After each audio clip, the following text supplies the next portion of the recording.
Dijimos hace un momento que estábamos refiriéndonos a la parte de la concepción virginal, y aquí los ebionitas del día de hoy, los neobionitas, utilizan la siguiente frase, que es la frase la fecundación.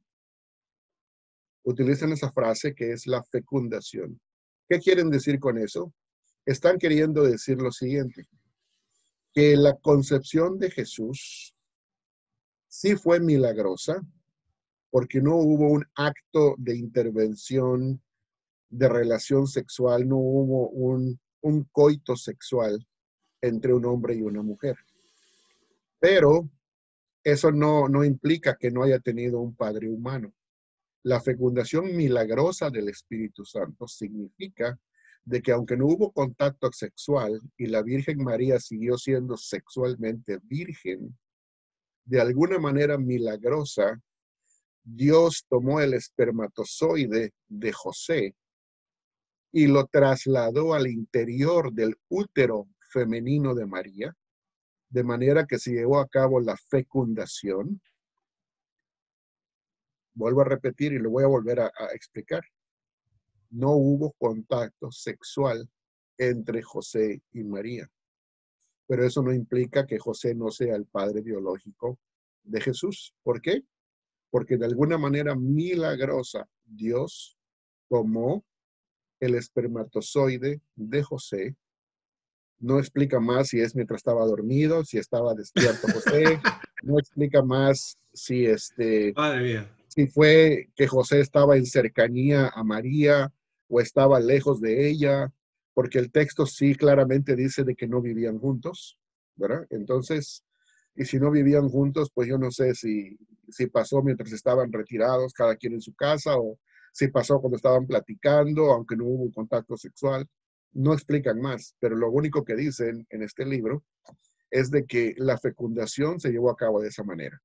Milagrosamente el espermatozoide fue trasladado desde José al útero de María, donde se encontraba el óvulo femenino, y de esa manera ocurrió la fecundación milagrosa.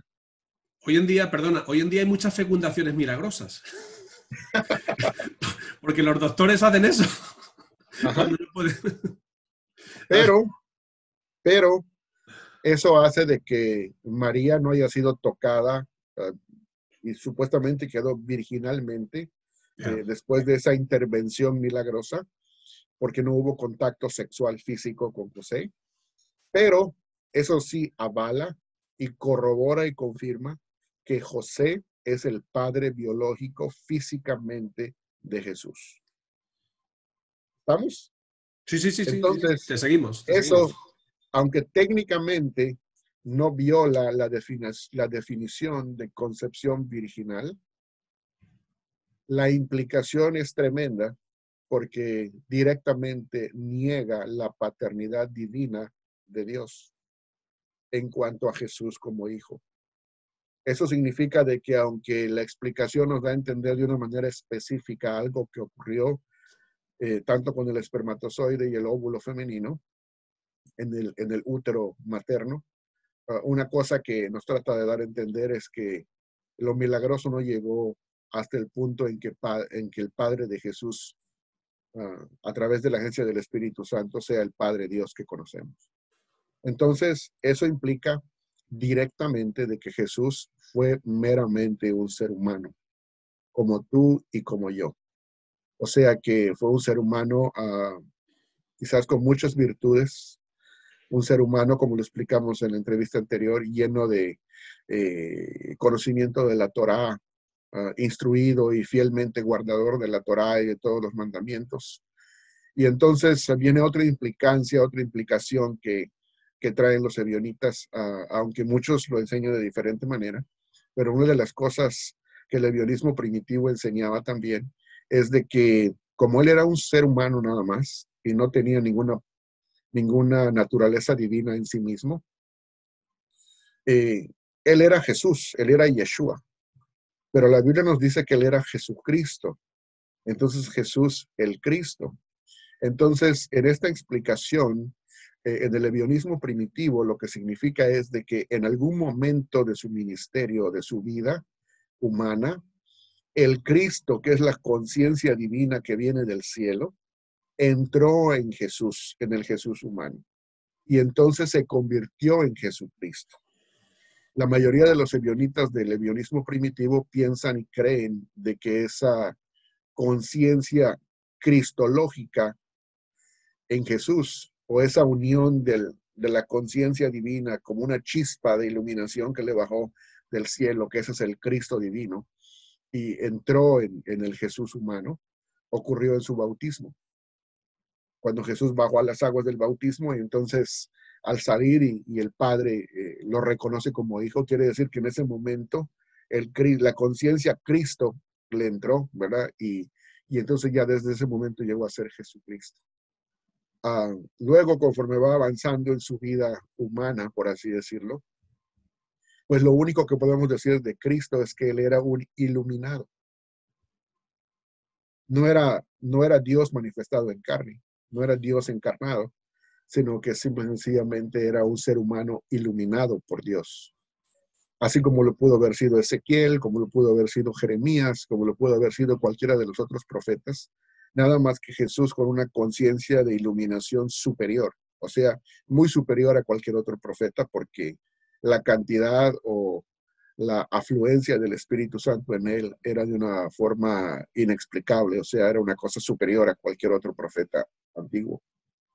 Entonces, la historia progresa y este Cristo conciencia abandona a Jesús por un momento, en el momento de su crucifixión, porque supuestamente el Hijo fue abandonado, ¿verdad? O sea, fue dejado solo por Dios en la cruz. Cuando él dice, ¿por qué me has abandonado? Padre, Padre. Eli, Eli, lama sabactani. Padre, Padre, ¿por qué me has abandonado? Pues es interpretado como que el Cristo conciencia lo abandona por un periodo de tiempo, pero ese Cristo conciencia regresa a él cuando es resucitado y cuando ya es glorificado. Y entonces ese Cristo conciencia permanece en él ya para siempre, porque es divinizado y es elevado al cielo. Y ahorita es un ser humano divinizado y ya es Jesucristo como lo conocemos el día de hoy. Entonces, esa es la implicancia ebionita, pero la implicancia ebionita no tiene base en cuanto a lo que Juan capítulo 1 nos enseña. Porque Juan 1.1 nos enseñó de que Jesucristo es eterno y ellos enseñan de que Jesús no es eterno, Yeshua no es eterno. Nos enseña de que Jesús era una persona con una relación íntima cara a cara con el Padre en la eternidad. Y para los ebionitas, Jesús sí existía. A lo más que podía llegar a ser en la eternidad era una idea o un pensamiento en la mente del Padre, pero jamás una persona. Y tercero, cuando habla de la naturaleza divina de Jesús, pues aquí vuelve otra vez a atacar la naturaleza divina de Jesús, esta creencia, y lo que hace es decir, no, Jesús no es divino. Ni siquiera llega al arrianismo, porque el arrianismo, aunque lo confiesa como un ser superior a los ángeles y como un ser que no llega a ser Dios, pero al menos tiene como unos atisbos de divinidad, aunque sea pocos, ¿verdad?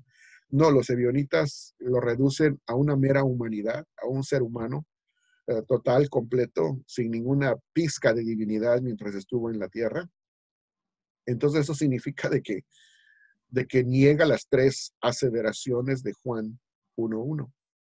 Y es una forma de creer bastante perniciosa, bastante difícil siento yo, de digerir doctrinalmente y teológicamente, sobre todo para aquellos que hemos estado estudiando el Nuevo Testamento y podemos leer la escritura bíblica. Ahora, con el pretexto de que ellos están regresando a las raíces hebreas, lo tristemente que ocurre es que salen muchos maestros de las raíces hebreas que yo no sé dónde agarran su titulación para ser maestros de raíces hebreas, pero se presentan y se autonombran como maestros, como morés, como jajam. Moré, ¿qué significa moré? Tú que eres experto en hebreo.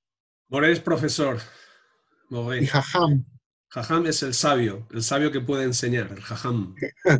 Entonces se presentan como como ese Talmid Jajam que te El Talmid enseñaba Jajam. ya en la yeshiva, ¿verdad? Ese discípulo sabio, ¿verdad? Sí, sí, O sí. ese Moré, ¿verdad? O ese Roé, que es pastor, ¿verdad? También, también. Entonces, se presentan así y cada uno empieza a explicar su entendimiento en cuanto a esto. No todos enseñan exactamente lo mismo, por eso es difícil poder combatir este tipo de enseñanza, porque tú le puedes hablar a una persona que está en raíces hebreas y tú le dices, sí, pero mira, ellos enseñan esto, esto y esto y esto, y esta persona te puede decir, sí, pero mi roeo, mi moreo, mi jajam no me enseña eso, porque no es un movimiento monolítico, o sea, no es una misma cara en todos los frentes. Hay una diversidad muchísimo, muy diversa, muy grande entre la exposición que ellos tienen, muchísimo más diversa que lo que hay en el evangélico, en el movimiento evangélico. Entonces, es muy difícil a veces de contrarrestar, pero a grandes rasgos estamos presentando lo que esto significa. Ahora, la Biblia claramente nos enseña de que José y María ya se habían casado legalmente, según la costumbre y la usanza judía, y estaban en ese periodo de aproximadamente un año, culturalmente hablando les daba como un año, desde el momento en que firmaron el contrato nupcial hasta el momento en que realmente la boda se llevaba a cabo y empezaban a habitar juntos. Entonces, la Biblia en la versión antigua dice estaba desposada, ya estaba como quien dice prometida, pero más que prometida en el sentido como lo entendemos en nuestra cultura occidental el día de hoy. O sea, ya estaba legalmente casada, aunque todavía no se había llevado a cabo la unión, por así decirlo, religiosa en cuanto a que vienen a estar juntos ya para vivir como esposos, ¿verdad? Entonces, y desde el punto de vista legal judío, pues cualquier implicancia en cuanto a tener un hijo, pues era un adulterio. Y se trataba ya como un adulterio, aunque todavía no vivieran juntos, porque legalmente ya estaban unidos, ya estaban casados. Entonces, por eso dice, por ejemplo, el Evangelio de Mateo dice que cuando se enteró José de que esto era así, él trataba de alguna manera de que María no recibiera toda la pena que implicaba eso. Dice, buscaba alguna forma de divorciarse secretamente para que no lo fueran a matar, porque el pago de eso era morir a pedradas. Entonces, me imagino que la amaba tanto, tenía tanta preocupación por ella, que él trataba de darle la vuelta a aquello. Pero yo me pregunto, bueno, pues si él era el padre, ¿qué Dios no le reveló que él era el padre como para que no se preocupara? ¿Verdad? Entonces, lo único como que la Biblia nos dice es de que el ángel le dijo, no temas en recibir a María, tu mujer, y no le dice, no tengas miedo porque de todas maneras es tu hijo. Yo hice una operación milagrosa, pero el espermatozoide es tuyo, no dudes. No le dijo eso. Le dijo, no temas en recibir a María, tu mujer, porque lo que en ella ha sido concebido del Espíritu Santo es. No dice, es tuyo a través del Espíritu Santo. Entonces, yo creo que cuando José recibió ese mensaje, pues la Biblia dice que él acató la palabra de Dios, lo hizo por obediencia, por fe, ¿verdad? Y entonces la aceptó como su mujer y luego dice, y no tuvo relaciones conyugales con ella hasta que dio a luz a su hijo primogénito. Entonces, si no tuvo nunca relaciones conyugales con ella, entonces, ¿cómo puede ser posible que haya aparecido esta fecundación? En el libro de Lucas es una cosa todavía más clara, porque ahí dice bien, bien claramente y pone el ejemplo, el contraste entre lo que fue la concepción de Juan el Bautista, que ahí sí dice que aún Zacarías oraba por su esposa porque era estéril y estaba muy avanzada de edad y como era estéril no podía concebir. Entonces, y él estaba en oración pidiéndole a Dios que obrara en su matriz para que pudiera concebir. Y después de su oficio en el templo, dice que Zacarías regresó a su casa. Y después de que regresó a su casa, entonces Dios hizo efecto de esa oración, dio un resultado y entonces concibió naturalmente a, a Juan el Bautista. Pero luego cuando hablamos de la concepción de Jesús, yo creo que la palabra más fuerte y más directa es la que dice María. ¿Y cómo va a ser esto? Le dice al ángel si yo no conozco varón. O sea, Yo no conozco sexualmente a ningún hombre. Y entonces, pues vemos la respuesta que le dio el ángel. El poder del Altísimo te cubrirá. Por eso el santo ser que nacerá será llamado Hijo de Dios, ¿verdad? Y luego también vemos, en base a la procedencia de cada uno de ellos, vemos cómo se le denomina. A Juan el Bautista, aunque milagrosamente por obra del Espíritu Santo al abrir la matriz, pero concebido naturalmente, su propio padre dice, y tú niño profeta del Altísimo serás llamado.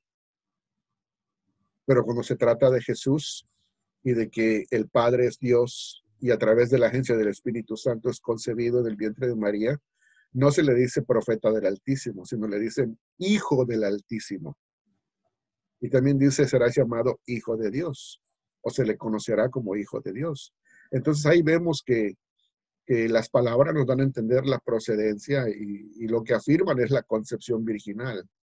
Pero de ninguna manera nos aprueba esa teoría de fecundación, tal como la quieren presentar los neobionitas del día de hoy.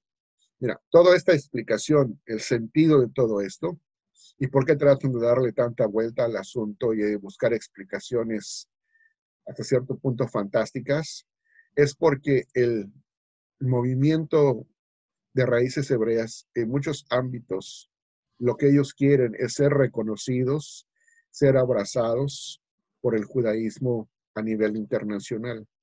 Quieren crecer hasta el punto de que puedan ser recibidos en la hermandad judía como una secta más del judaísmo del día de hoy. Así como hay ortodoxos, así como hay conservadores, como hay reformistas, como hay reconstruccionistas y ahora hay hasta judíos humanistas que ni creen en Dios, pero son judíos y pueden ser aceptados en el judaísmo. Lo que el judaísmo estrictamente no tolera es a Jesús, ¿verdad? Entonces, al no poder aceptar a Jesús, entonces estos de alguna manera tratan de minimizar todo aquello que ofenda al judío tradicional, como para que en algún momento lo puedan llegar a aceptar como parte del judaísmo, pero como una secta diferente. Entonces, van rebajando a Jesucristo hasta el punto de decir, bueno, es como que le digas tú a un judío de carne y sangre observante del día de hoy, y que yo sea una de las raíces hebreas y le diga, mira, no tienes por qué no aceptarme. Tú estás en contra de Jesús como Dios, yo también. Tú estás en contra de Jesús que nació virginalmente, y yo también. O sea, tú estás en contra de que Jesús haya existido en el cielo como la segunda persona de la Trinidad. Yo también estoy en contra. Me tienes que aceptar. Tengo que ser de tu gusto, en pocas palabras. Y pues lo único que tienes que tolerar, y en eso pues yo voy a tratar de convencerte, es de que tú no lo aceptas como judío, no lo aceptas a Jesús como Mesías. Yo sí lo acepto como Mesías, ¿verdad? Pero ese es el único paso, la única distancia que ahora existe entre ustedes y nosotros. Ustedes lo reciben como Mesías y ya no hay ningún problema. Y si el judío le dice, bueno, pues es que yo no lo puedo aceptar ni como Mesías, porque es un Mesías falso. Entonces, de las raíces hebreas le puede decir, bueno, a lo largo de toda la historia del judaísmo, han habido muchos Mesías falsos. No nada más Jesús, como ustedes lo denominan un Mesías falso. Han habido un montón de Mesías falsos, como por ejemplo Bar Kokhba en el primer siglo. En el segundo siglo empezaron a aparecer una línea más de Mesías falsos. ¿Y qué pasa? Cada vez que aparece un Mesías falso, ustedes, a final de cuentas, ya sea que lo aprueben o no lo aprueben, pasa la historia, pero el grupo que lo seguía no son excomulgados, siempre siguen siendo judíos. Nada más dicen, bueno, ese se equivocó, sigue siendo judío aunque se equivocó. Bueno, pues entonces podría ser igual con nosotros. Pon tú que nos equivoquemos con Jesús como el Mesías, pero podemos seguir siendo judíos. Entonces acéptennos. Y eso siento yo que eso es todo el punto, ¿verdad? Tanta vuelta y tanta negación de doctrinas básicas del cristianismo para querer ser aceptados. Y yo no sé si es por falta de autoestima en su identidad como personas, en el sentido espiritual, pero no hay que darle tanta vuelta al asunto, la Biblia es clara. No sé si Totalmente. tengas algo que comentar, ¿verdad? Yo creo que ha sido excelente la exposición que has hecho y estoy de acuerdo contigo 100%. Y el último comentario acerca del deseo de ser aceptado es querer agradar en la carne. Es lo que Pablo dice, los que quieren agradar en la carne.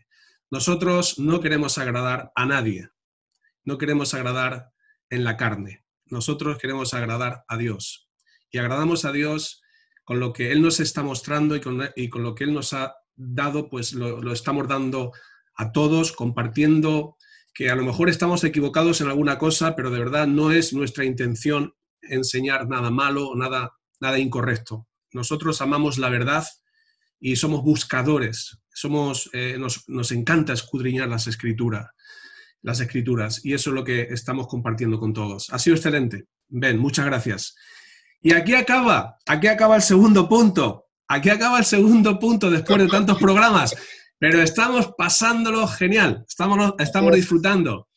Bueno, pues muchísimas gracias por estar con nosotros, muchísimas gracias por vuestros comentarios, por vuestras oraciones, también por expresar vuestras preguntas e inquietudes.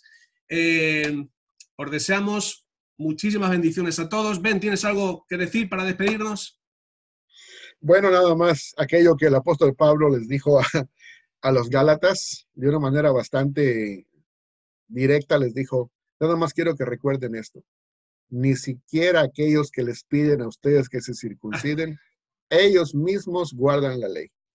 Así Ni es. siquiera ellos mismos que les piden a ustedes que se circunciden, ni ellos mismos guardan la ley. Así que piensen en eso.